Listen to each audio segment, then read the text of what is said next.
আল্লাহ আমার রব, এই রবি আমার সব। দামে দামে তন মনে তারি অনুভব।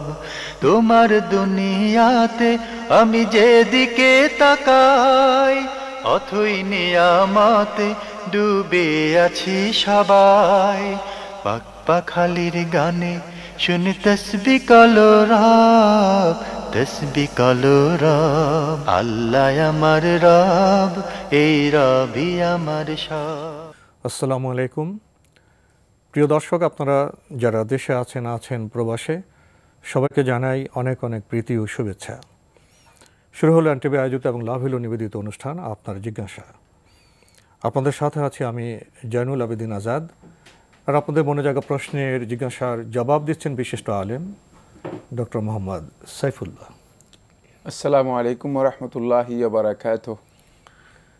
প্রিয় দর্শক, চলুন তাহলে জিজ্ঞাসার জগতে। শুরুতে একটি ইমেল, এটি পাঠিয়েছেন সৌদি আরব প্রবাসী ভাই হাসিল শেখ।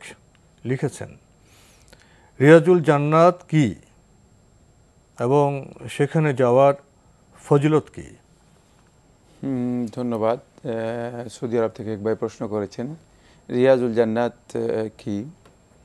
আসলে শব্দটা রিয়াজুল জান্নাত নয়, এটি হাদিসের মধ্যে যেভাবে এসেছে সেটা হচ্ছে রাউদাতুম মিন রিয়াদিল জান্নাহ, জান্নাতের বাগান সমূহের মধ্যে একটি বাগান।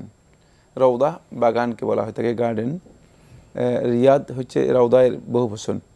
জান্নাতের বাগান সমূহের একটি বাগান হচ্ছে এই স্থানটিকে রাসূল সাল্লাল্লাহু আলাইহি ওয়াসাল্লাম সহিহ বুখারী হাদিসের মধ্যে বলেছেন, মা বাইনা বাইতি ওয়া মিম্বারি, যে আমার ঘর এবং আমার মিম্বারের মাঝখানে এই মধ্যবর্তী যে স্থানটুকু রয়েছে, রাউদাতুম মিন রিয়াদিল জান্নাহ, এটি হচ্ছে জান্নাতের বাগান সমূহের একটি বাগান।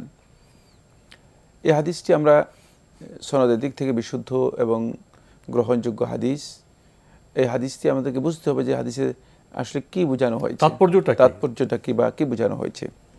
প্রথম কথা হচ্ছে, হাফেজ ইবনে হাজার আসকারী রাহিমাহুল্লাহ তাআলা এর ব্যাখ্যার মধ্যে দুটি কথা উল্লেখ করেছেন। এক নম্বর বিষয় উল্লেখ করেছেন যে হতে পারে যে আল্লাহ রাসূল সাল্লাল্লাহু আলাইহি ওয়াসাল্লাম এখানে রাউদাতুম মিন রিয়াদিল জান্নাহ বলতে বুঝিয়েছেন যে এই জায়গাটুকুই আল্লাহ সুবহানাহু ওয়া তাআলা যখন হিসাব নিকাশ হয়ে যাবে, জান্নাতের মধ্যে এই জায়গাটুকু আল্লাহ রাব্বুল আলামিন ইনক্লুড করে দিবেন। এই জায়গাটা জান্নাতের একটি স্থান হিসেবে এটাকে জান্নাতের মধ্যে তাকে ইনক্লুড করে দিবেন, অন্তর্ভুক্ত করে দেবেন, জান্নাতের সাথে সম্পৃক্ত করে দেবেন। অর্থাৎ এটা জান্নাতেরই একটি অংশ, সেই অংশটুকু আল্লাহ রাব্বুল আলামিন জান্নাতের মধ্যে অন্তর্ভুক্ত করে দিবেন পরবর্তী সময়ে। এটি একটি বক্তব্য। সেকেন্ড যে বক্তব্য সেটি হচ্ছে রাউদাতুম মিন রিয়াদিল জান্নাহ বলতে বোঝানো হয়েছে মূলত এই জায়গায় বা স্থানে যদি আল্লাহর বান্দা আল্লাহ রাব্বুল আলামিন সন্তুষ্টির জন্য ইবাদত করে থাকে এবং এখানে নিয়মিত নিজে যদি মুলাজামাত করে এখানে আসা যাওয়া করে এবং আল্লাহ রাব্বুল আলামিনের ইবাদত করে থাকে, তাহলে জান্নাতে যাওয়ার একটা কারণ হতে পারে। এটা জান্নাতে যাওয়ার একটা কারণ হতে পারে। এখান থেকে বোঝা যাচ্ছে মূলত এই জায়গায় ইবাদতের ফজিলতের বিষয়েও আল্লাহ রাসূল সাল্লাল্লাহু আলাইহি ওয়াসাল্লাম এখানে নির্দেশনা দিয়েছেন। বাকি রাসূলুল্লাহ সাল্লাল্লাহু আলাইহি ওয়াসাল্লাম যখন এই বিষয়টি রাসূল সাল্লাল্লাহু আলাইহি ওয়াসাল্লাম যখন তুলে ধরেছেন, সেখান থেকে বোঝা যাচ্ছে যে এই স্থানের গুরুত্ব রয়েছে এবং স্থানটি অত্যন্ত গুরুত্বপূর্ণ। আল্লাহ রাসূল সাল্লাল্লাহু আলাইহি ওয়াসাল্লাম মসজিদের মধ্যে এই স্থানের গুরুত্ব রয়েছে। বাকি এই স্থানের গুরুত্ব থাকার কারণে প্রায় সমস্ত আহলু তাহকিক মুহাক্কিক উলামায়ে কেরাম কথা বলেছেন যে এখানের ইবাদত মুফাদ্দাল, এখানে যদি কেউ ইবাদত করে থাকেন তার ইবাদতটুকু ফজিলত, অতিরিক্ত ফজিলত বহন করবে, ফজিলত লাভ করবে। কিন্তু সেই ওয়েটটা কী হবে, সেই ফজিলতের মানটা কি হবে, সেটা আল্লাহ রাসূল সাল্লাল্লাহু আলাইহি ওয়াসাল্লাম সুনির্দিষ্টভাবে কোনো সংখ্যার মাধ্যমে নির্ধারণ করে যাননি। তাই কারোর জন্য ইজতিহাদ করে আন্দাজ অনুমান করে কথা বলার অবকাশ নেই, সুযোগ নেই যে এর ওয়েট এটা হতে পারে অথবা এর মান এটা হতে পারে। তবে কোনো সন্দেহ নেই, যেহেতু এই স্থানকে জান্নাতের সাথে সম্পৃক্ত করা হয়েছে, বরং রাসূলুল্লাহ সাল্লাল্লাহু আলাইহি ওয়াসাল্লাম রিয়াদুল জান্নাহ হিসেবে এই স্থানকে জান্নাতে যে বাগানগুলো রয়েছে তার মধ্যে একটি স্থান হিসেবে উল্লেখ করেছেন, তাহলে বোঝা যাচ্ছে মূলত এই স্থানের ইবাদতটি অত্যন্ত গুরুত্বপূর্ণ। তাই যাদের পক্ষে সম্ভব হয় তারা সেখানে গিয়ে নফল সালাত সহ ফরজ সালাত আদায় করার জন্য চেষ্টা করতে হবে। এই চেষ্টার মধ্যে একটি বিষয় অত্যন্ত গুরুত্বপূর্ণ, সেটা হচ্ছে এই যে এ নিয়ে হুড়াহুড়ি করা যাবে না। এ নিয়ে মানে ধাক্কাধাক্কি করা যাবে না।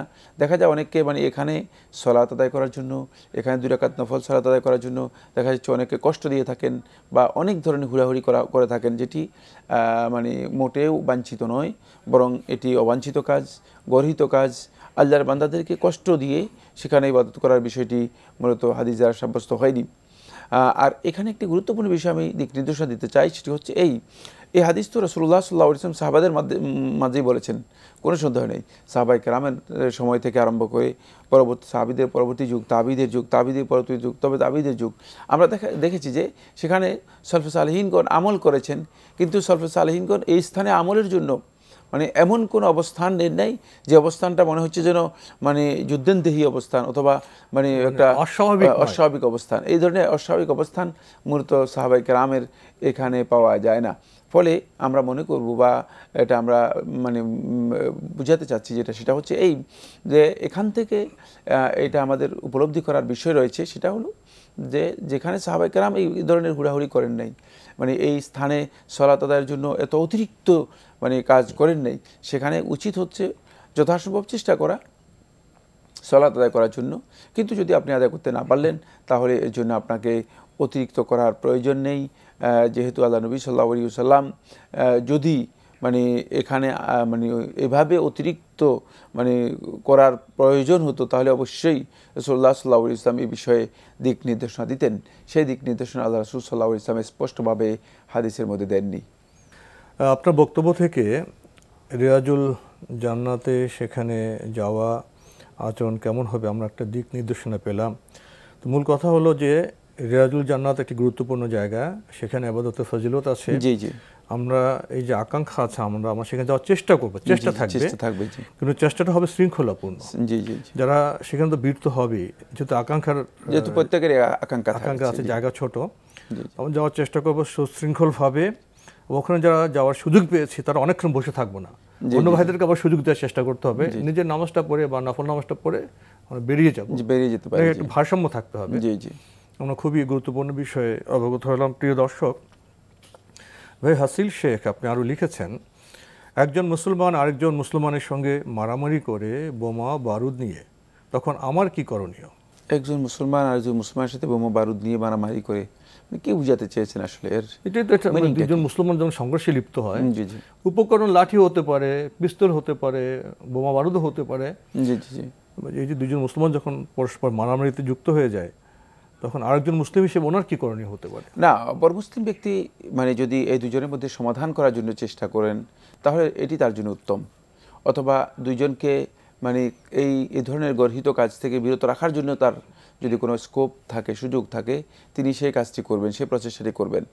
মানে সমঝোতা করার চেষ্টা করবেন, নিয়ন্ত্রণ করা যায়, থামানো যায়। এই ক্ষেত্রে ঈমানদার ব্যক্তিদের দাবি হচ্ছে সেটা হলো তারা কোনোভাবেই কোনো গ্রুপের সাথে বা কোনো ব্যক্তির সাথে কি হবে না, সহযোগী হিসেবে কাজ করবে না, বরং এই সহযোগিতার কাজ থেকে বিরত থেকে নিজে এই দুজনকে মানে এই অপরাধের কাজ এবং অন্যায়ের কাজ যেটি তারা করছে অথবা যে কাজের মধ্যে তারা লিপ্ত হচ্ছে, এই কাজ থেকে দুজনকে বিরত রাখার জন্য চেষ্টা করবে, তাদের মধ্যে সমঝোতা সৃষ্টি করার জন্য চেষ্টা করবে। এটাই রাসূলুল্লাহ সাল্লাল্লাহু আলাইহি ওয়াসাল্লাম হাদিস, যেটি সুনান তিরমিজি এর মধ্যে এসেছে। রাসূলুল্লাহ সাল্লাল্লাহু আলাইহি ওয়াসাল্লাম হাদিসের মধ্যে বলেছেন, ওয়াসসুলহু খায়র, যদি সমঝোতা করা হয় থাকে এটাই সবচেয়ে উত্তম। তাই আমরা চেষ্টা করব যখনই মানে পরস্পরের মধ্যে এই ধরনের একটা ঝগড়া বিবাদ হয় মানে তাহলে সেক্ষেত্রে সলহ করার জন্য, সমঝোতা করার জন্য চেষ্টা করবে। এমন এটাই রাসূলুল্লাহ সাল্লাল্লাহু আলাইহি ওয়াসাল্লামকে নির্দেশনা কোরআনের মাধ্যমে দেওয়া হয়েছে, ফাসলিহু বাইনা আখওয়াইকুম, তোমরা তোমাদের দুইজন মুসলিম ভাইদের মাঝে সলহ করে দাও, মানে পরস্পরের মধ্যে সমঝোতা করে দাও। যদি তারা কোনো কারণে বিবাদে লিপ্ত হয়, কোনো কারণে যুদ্ধ অথবা পরস্পরের মধ্যে হত্যাযজ্ঞে লিপ্ত হয় বা পরস্পরের প্রতি মানে কোনো ধরনের মানে বিদ্রোহ বা বিদ্বেষাপূর্ণ আচরণে লিপ্ত হয়, তাহলে সেক্ষেত্রে তোমরা যেটা করবে সেটা হচ্ছে তাদের মাঝে মানে সমঝোতা করার জন্য চেষ্টা করে দিবে। তাই আমরা দেখতে পেয়েছি যে সমঝোতাই হচ্ছে ইসলামের গুরুত্বপূর্ণ বিষয়। আর এটা হচ্ছে মূলত একজন ঈমানদার ব্যক্তির মৌলিক কাজ, তিনি সমঝোতার কাজ করবেন, তিনি কোনোভাবেই পক্ষ অবলম্বন করবেন না। এই বিবাদ মিটিয়ে দেওয়ার যে কাজ, সমঝোতার যে কাজ, এখানে একটি কথা বলে খুব গিয়েছি, বড় সওয়াবের কাজ। সওয়াবের কাজ, জি। এখানে একটি কথা বলে গিয়েছি, সেটা হচ্ছে এখানে তিনি নিরপেক্ষতা অবলম্বন করবেন না। নিরপেক্ষতা কাকে বলে? নিরপেক্ষতা বলে যে দুইজনে কিভাবে যুদ্ধ করে অথবা দুইজনে কিভাবে পরস্পরকে হত্যা করে, মানে এটা আমি দেখি নীরবতা পালন করা, মানে এই নিরপেক্ষতা যেটাকে বলা হচ্ছে বা নীরবতা যেটা বলা হচ্ছে, মানে এই কাজটুকু মূলত যদি তিনি করে থাকেন তাহলে তিনি সত্যিকার ঈমানের যে দাবি রয়েছে অথবা মুসলিম ভ্রাতৃত্বের যে দাবি রয়েছে সে দাবিটুকু তিনি পূরণ করেননি, সে দাবিটুকু পূরণ করেননি। তাই এক্ষেত্রে নীরবতা মানে মানে কোনোভাবেই যে মানে কেমন হচ্ছে দুজনে ঝগড়া বিবাদ কেমন হচ্ছে সেটা করবেন না, দর্শকের ভূমিকায় আসবেন না। চেষ্টা করবেন তিনি তার সামর্থ্য দিয়ে, তিনি তার শক্তি দিয়ে এটাকে যেভাবে হোক প্রতিহত করা অথবা দুজনকে এই ধরনের কাজ থেকে বিরত রাখার জন্য চেষ্টা করা। জি ভাই হাসিল শেখ, আপনি আরও লিখেছেন, আমাদের গ্রামের অধিকাংশ মানুষ বেনামাজি, বললে বোঝে না, এখন আমার কি করণীয়? বোঝানোর জন্য চেষ্টা করুন। যেহেতু বলেছেন যে গ্রামের অধিকাংশ মানুষ বেনামাজি, বললে বুঝে না, তাদেরকে বোঝানোর জন্য চেষ্টা করতে হবে। করণীয় হচ্ছে তাদেরকে নামাজের প্রতি উদ্বুদ্ধ করার জন্য অত্যন্ত কোমলভাবে আন্তরিকতার সাথে তাদেরকে নামাজের দিকে আহ্বান করতে হবে। চেষ্টা চালিয়ে যান এবং আল্লাহ রাব্বুল আলামিনের কাছে দোয়া করুন যে আল্লাহ এই লোকগুলোকে সালাত আদায় করার জন্য তুমি হিদায়াত দান করো। এরা তো তোমার বান্দা হিসেবে নিজেকে দাবি করছে, কিন্তু দুর্ভাগ্যের বিষয় হচ্ছে সালাতের গুরুত্ব তারা বুঝতে পারেনি, সালাত আদায়ের গুরুত্ব বুঝতে পারেনি। তারা যে সালাত আদায় করছে না, এটা যে ইমানের পরিপন্থী কাজ, এই বিষয়ে তাদের উপলব্ধির বাইরে।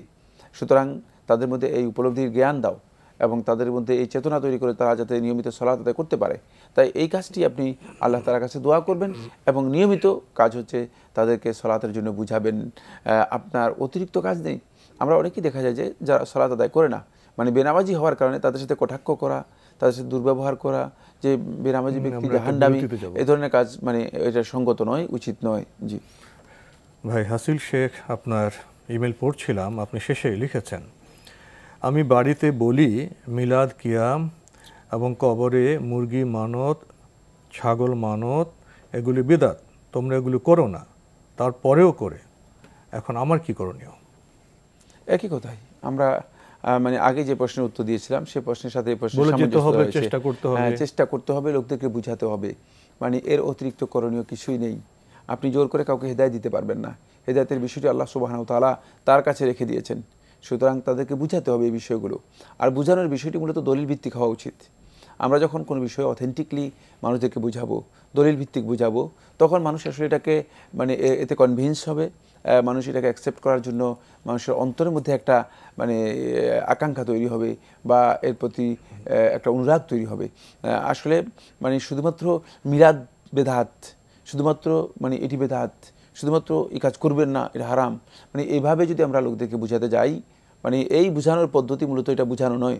মানে এটা হচ্ছে মূলত মানে যেহেতু এই লোকগুলো এই কাজগুলো 1 বছর 2 বছর নয়, কেউ 10 বছর, কেউ 20 বছর, কেউ 30 বছর, বহুদিন থেকে এই কাজগুলো আমাদের সমাজের মধ্যে এমনভাবে প্রচার হয়ে আছে, এমনভাবে প্রসার লাভ করে আছে যে এগুলোকে দুই একটি বক্তব্যের মাধ্যমে, দুই একটি আলোচনার মাধ্যমে, দুই একটি লেকচারের মাধ্যমে এটাকে মানে কোনোভাবেই ডিলেট করা যাবে না, এটাকে উঠিয়ে দেওয়া যাবে না। বরং এটাকে উঠাতে হলে ওই ঠিক মানে সংস্কার পদ্ধতিতে আবার কি করতে হবে, এটাকে সংস্কার করতে হবে। শত বছরের অভ্যস্ত বিষয়গুলো অপনোদন করতে গেলে, ইরেজ করতে গেলে তো আবার সময় লাগবে, সময়টুকু দিতে হবে। তবে সেই সময়টুকু দেওয়ার সাথে যে কাজটি করতে হবে সেটা হলো দুটি। 1 নম্বর হচ্ছে দলিলের উপর নির্ভর করে দলিল ভিত্তিক আলোচনা মানে তাদের সামনে তুলে ধরতে হবে, দলিল ভিত্তিক বক্তব্য দিতে হবে, এটা হলো প্রথম পয়েন্ট। দ্বিতীয় নম্বর পয়েন্ট হচ্ছে মানে অধৈর্য এবং কোনো অনিচ্ছার বহিঃপ্রকাশ না করে মূলত লোকদেরকে বোঝানোর জন্য আন্তরিকতা এবং ধৈর্যের সাথে লোকদেরকে বোঝানোর চেষ্টা করতে হবে। যদি আমরা এই দুটি কাজ করতে পারি তাহলে সেটা দাওয়াতে পরিণত হবে। আর যদি এটা এভাবে না করতে পারি, মানে ধৈর্যহীন হয়ে এবং অনিচ্ছা মানে মাধ্যমে মানে তাদের প্রতি একটা মানে খারাপ ব্যবহার করে, দুরাচরণ করে, তাদের সাথে দুর্ব্যবহার করে যদি আমরা এগুলো বোঝানোর জন্য চেষ্টা করি, তাহলে এতে দাওয়াত হবে না, মানুষের কাছে এই দাওয়াত গ্রহণযোগ্য হবে না। আসলে অনেকেই দাওয়াত দেওয়ার জন্য যান, দাওয়াতি কাজের আবেগ নিয়ে, দাওয়াতি কাজের মনের মধ্যে প্রবল ইচ্ছা নিয়ে দাওয়াতি কাজের জন্য ময়দানে যান, কিন্তু তিনি আসলে দাওয়াতের মানে বিপরীত কাজ করে আসেন। মানে তিনি দাওয়াত দিতে গিয়ে মূলত দাওয়াতের যে পক্ষে যে কাজ করার কথা ছিল, দাওয়াতের পক্ষে নয় বরং দাওয়াতের বিপক্ষে কাজ করে চলে আসেন। তিনি নিজেও জানেন না যে তিনি দাওয়াতের বিপক্ষে কাজ করে এসেছেন। তার কারণ হচ্ছে মানহাজুদ দাওয়া, দাওয়াতের যে কর্মনীতি রয়েছে, দাওয়াতের যেই মেথোডোলজি রয়েছে, যে পদ্ধতি রয়েছে, সেই মেথোডোলজি মূলত যখনই ব্যাহত হবে তখনই সে দাওয়াত মূলত পজিটিভ হবে না, সেটা নেগেটিভ হয়ে যাওয়ার সম্ভাবনা রয়েছে। আর মানুষের মূলত মানে স্বাভাবিকভাবেই মানুষের চিন্তাধারার মধ্যে, মানুষের বিবেক বিবেচনার মধ্যে মানে পজিটিভ দিকগুলো যত বেশি মানুষ অ্যাকসেপ্ট করতে পারে, নেগেটিভ বিষয় যেগুলো আছে সেগুলোকে মানুষ খুব দ্রুত অ্যাকসেপ্ট করতে পারে না। বরং নেগেটিভ বিষয় যখনই আসে তখন মানুষ এগুলো থেকে দূরে সরে যায়, বরং মানুষ মনে করে যে এটাকেও একটা এক্সট্রিম মানে প্রান্তিকতা হিসেবে মানুষ গ্রহণ করে। তাই এই সমস্ত ক্ষেত্রে আমাদের সতর্কতা অবলম্বন করতে হবে। আমরা যারা দায়ী রয়েছি, বিশেষ করে যে সমস্ত বন্ধুগণ দাওয়াতের ময়দানে এই কাজগুলো যারা আঞ্জাম দিচ্ছেন বা এই দাওয়াতের দিকে মানুষদেরকে বিভিন্নভাবে আহ্বান করছেন, তারা দাওয়াতের মানহাজটা উপলব্ধি করে মানে যাতে করে লোকদেরকে দাওয়াত মানুষ গ্রহণ করতে পারে সেইভাবে দাওয়াত দেওয়ার জন্য চেষ্টা করুন। এই জন্য দাওয়াতের একটা মৌলিক শর্ত হচ্ছে কাই তাকুন আদ-দাওয়াতু আদা আলিল কাবুল, যে দাওয়াতটা এমনভাবে দিতে হবে যাতে করে এই দাওয়াতটা আদা আলিল কাবুল, গ্রহণযোগ্যতার একেবারে কাছাকাছি পৌঁছে। মানে দাওয়াতটা আমি দিলাম, মানে উদ্দেশ্য হচ্ছে দাওয়াত দিয়ে মানে হাত্তা তাকুম আল হুজ্জাতু আলাইহি, যে তার উপর একটা হুজ্জত কায়েম করলাম, তার উপর একটা প্রমাণ পেশ করে দিলাম যে হ্যাঁ আমি তার কাছে দাওয়াত দিয়ে দিয়েছি। এটি দাওয়াতের জন্য যথেষ্ট নয়। যদিও এটি আমরা অনেকে মনে করে থাকি যে মানে এটা একটা দাওয়াত, এক প্রকারের দাওয়াত, কিন্তু না, দাওয়াতের মৌলিক টার্গেট হচ্ছে দাওয়াতটা যাতে করে কাবুল, গ্রহণযোগ্যতা লাভ করতে পারে। যাকে দাওয়াত দেওয়া হচ্ছে মানে যার কাছে আমরা দাওয়াত পৌঁছাচ্ছি, মানে তার কাছে এই বিষয়টি যাতে করে গ্রহণযোগ্য হয়ে ওঠে সেভাবে দাওয়াতটা তার সামনে তুলে ধরতে হবে। এবার আমাদের হাতে আরও একটি ইমেল পাঠিয়েছেন মোহাম্মদ ওমর খাইয়াম, ধর্মতলা, কলকাতা থেকে। আপনি লিখেছেন, আমি বিয়ে করেছি আমার আপন খালাতো বোনকে। এই বিয়ে কি ইসলাম সম্মত হয়েছে? আমরা স্বামী স্ত্রী দুজনকে খুব ভালোবাসি।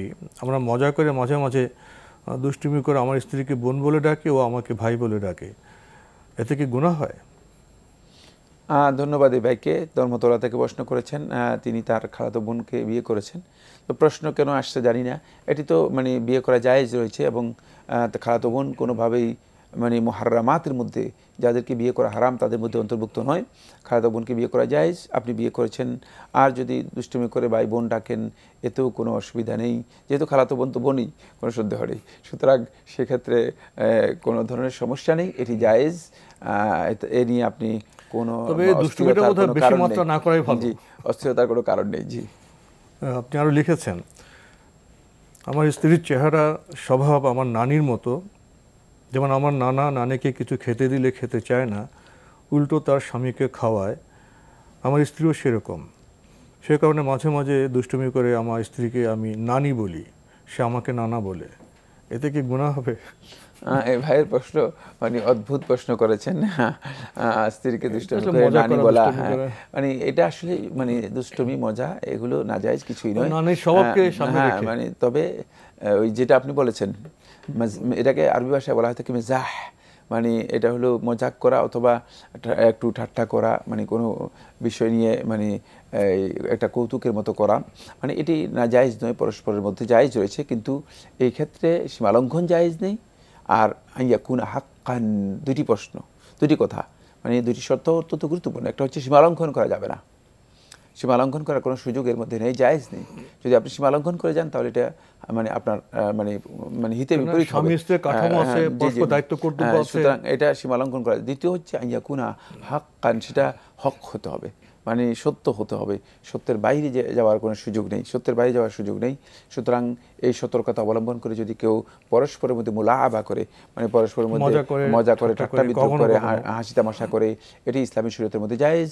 ইসলামী শরীয়ত এটাকে নাজায়েজ মনে করে না। প্রিয় দর্শক, আমরা জানলাম। এবার আমাদের হাতে আরও একটি ইমেল, এটি পাঠিয়েছেন ডক্টর আবু খায়ের মোহাম্মদ মুক্তাদির। লিখেছেন, আলহামদুলিল্লাহ, আপনার জিজ্ঞাসা is a very good program aired by NTV. Make dua to Allah subhanahu wa ta'ala for its continuation. However, my question is, if I miss 2 or 4 rakah sunnah before Farz of Johor Salat, what shall I do? Please answer it with references. ধন্যবাদ এই ভাইকে, অত্যন্ত গুরুত্বপূর্ণ একটি প্রশ্ন করেছেন যে যদি আমি কোনো কারণে জোহরের সালাত আর আগে যে 4 রাকাত রয়েছে, মানে কাবলা দোহর যেটা রয়েছে সুন্নাহ, এটি কোনো কারণে পড়তে না পারি, তাহলে আমি কি করব? আপনি জোহরের পরবর্তী যে সুন্নাহ রয়েছে 2 রাকাত সেই সুন্নাহ আদায় করবেন। এরপরে আপনি জোহরের আগে যে কাবলা জোহর যে সুন্নাহ রয়েছে সেটা আদায়ও করতে পারেন, আদায় নাও করতে পারেন, কারণ এটা মানে সুন্নাতের ওয়াক্ত ছিল কাবলা জোহর। এখন যেহেতু ওয়াক্ত শেষ চলে গিয়েছে, সুতরাং এই সুন্নাহটুকু আদায় না করলেও কোনো অসুবিধা নেই। কিন্তু ওলামায়ে কেরাম যেহেতু রাসূলুল্লাহ সাল্লাল্লাহু আলাইহি ওয়াসাল্লামের হাদিস দ্বারা সাব্যস্ত হয়েছে, যে হাদিসটি ইমাম বুখারী রাহিমাহুল্লাহ তাআলা সহিহে বর্ণনা করেছেন আয়েশা রাদিয়াল্লাহু আনহা থেকে, যে এই 12 রাকাত সালাত এগুলো কেউ কন্টিনিউ করলে তার ফজিলতের বিষয়টি রাসূলুল্লাহ সাল্লাল্লাহু আলাইহি ওয়াসাল্লাম হাদিসের মধ্যে বলেছেন যে আল্লাহ সুবহানাহু ওয়া তাআলা জান্নাতের মধ্যে তার জন্য একটা ঘর নির্মাণ করে দেবেন, এবং এটি তার জন্য বড় ধরনের একটা ফজিলতের বিষয়। যেহেতু এই ফজিলতের বিষয়টি সহিহ হাদিস দ্বারা সাব্যস্ত হয়েছে, সেই ক্ষেত্রে আপনি এইটাকে কন্টিনিউ করার জন্য আপনি উত্তম হচ্ছে 2 রাকাত পড়ার পরে আপনি জোহরের পরে এই 2 রাকাত আদায় করতে পারেন। রাসূলুল্লাহ সাল্লাল্লাহু আলাইহি ওয়াসাল্লাম একটি হাদিস আবু দাউদ তার সুনানে বর্ণনা করেছে, রাসূলুল্লাহ সাল্লাল্লাহু আলাইহি ওয়াসাল্লাম এই 4 রাকাত মেহমান আসার কারণে রাসূলুল্লাহ সাল্লাল্লাহু আলাইহি ওয়াসাল্লাম এই 4 রাকাত পড়তে পারেননি। এটি রাসূলুল্লাহ সাল্লাল্লাহু আলাইহি ওয়াসাল্লাম পরবর্তী সময়ে আসরের সালাতের আগে অথবা আসরের সালাতের পরে, কেউ কেউ বলেছেন আসরের সালাতের পরে, আল্লাহ নবী সাল্লাল্লাহু আলাইহি ওয়াসাল্লাম এই 4 রাকাত আদায় করলেন। তখন উম্মুল মুমিনিনদের মধ্যে একজন আল্লাহ নবী সাল্লাল্লাহু আলাইহি ওয়াসাল্লাম প্রশ্ন করলেন, ইয়া রাসূলুল্লাহ মা হাযিহিস সালাহ, এই সালাতটা আবার কি? বলেন যে 4 রাকাত, সেই 4 রাকাত যেটি কাবলা যোহর, জোহরের আগে ছিল, মা সাল্লাইতুহা, যেটা আমি পড়তে পারিনি, মানে বিশেষ কারণ রাসূল সাল্লাল্লাহু আলাইহি ওয়াসাল্লাম উল্লেখ করলেন যে কারণে আমি পড়তে পারিনি, সেই 4 রাকাত মূলত রাসূল সাল্লাল্লাহু আলাইহি ওয়াসাল্লাম আদায় করেছেন। এখান থেকে বোঝা যায় মূলত এই 4 রাকাত যদি কেউ কন্টিনিউ করতে চান, যেটি আল্লাহ নবী সাল্লাল্লাহু আলাইহি ওয়াসাল্লাম কন্টিনিউ করার কারণেই মূলত আদায় করেছেন, মানে সে কেউ যদি কন্টিনিউ করতে চান তিনি পরবর্তী সময়ে সেই 4 রাকাত পড়তে পারবেন, জোহরের পরেও তিনি পড়তে পারেন, কোনো অসুবিধা নেই। তো আজকে আমাদের এখানে শেষ করতে হচ্ছে। আপনাকে অনেক ধন্যবাদ। আপনাকে অশেষ ধন্যবাদ। প্রিয় দর্শক, আমরা এতক্ষণ দেখছিলাম এনটিভি আয়োজিত এবং লাভ হলো নিবেদিত অনুষ্ঠান। আপনার জিজ্ঞাসা, আমাদের অনুষ্ঠান আপনারা এনটিভি অনলাইনেও দেখতে পারবেন, ভিজিট করুন www.ntvbd.com। এছাড়া ইউটিউবে এবং আমাদের ভেরিফাইড ফেসবুক পেজে অনুষ্ঠান দেখতে পারবেন। প্রিয় দর্শক, আমরা সবশেষে এসে কোথায় ঠেকলাম? নামাজ প্রসঙ্গে। নামাজের গুরুত্ব সম্পর্কে আমরা প্রায় কথা শুনে থাকি, কিন্তু আমরা বোধহয় অনেক সময় উপলব্ধি করতে পারি না। এবং সুন্নত নামাজের যে গুরুত্ব আছে আর যে ফায়দা ফজিলত আছে, সে তথ্য আমাদের তেমন জানা নেই। জানা থাকলে নামাজ পড়ার ক্ষেত্রে বোধহয় আমরা সময়কে নির্ধারণ করতাম, সময় ব্যয়ের ক্ষেত্রে আমরা এখানে কার্পণ্য করতাম না। আসুন এ বিষয়ে আমরা একটু বেশি সচেতন হই। চিঠি লিখুন, প্রশ্ন পাঠান আমাদের ঠিকানায়। পরিচালক আপনার জিজ্ঞাসা, এনটিভি, বিএসসি ভবন, 7ম তলা, 102 কাজী নজরুল ইসলাম এভিনিউ, কারওয়ান বাজার, ঢাকা 1215। আপনারা ইমেলও করতে পারেন। আমাদের ইমেল অ্যাড্রেস আপনার জিজ্ঞাসা @ntvbd.com। প্রিয় দর্শক, মহান আল্লাহ আমাদের সবাইকে নিরাপদে রাখুন, রাখুন শান্তিতে। আসসালামু আলাইকুম। আল্লাহ আমার রব, এই রবি আমার সব, দামে দামে তুন মনে তারি অনুভব। আল্লাহ আমার রব, এই রবি আমার সব।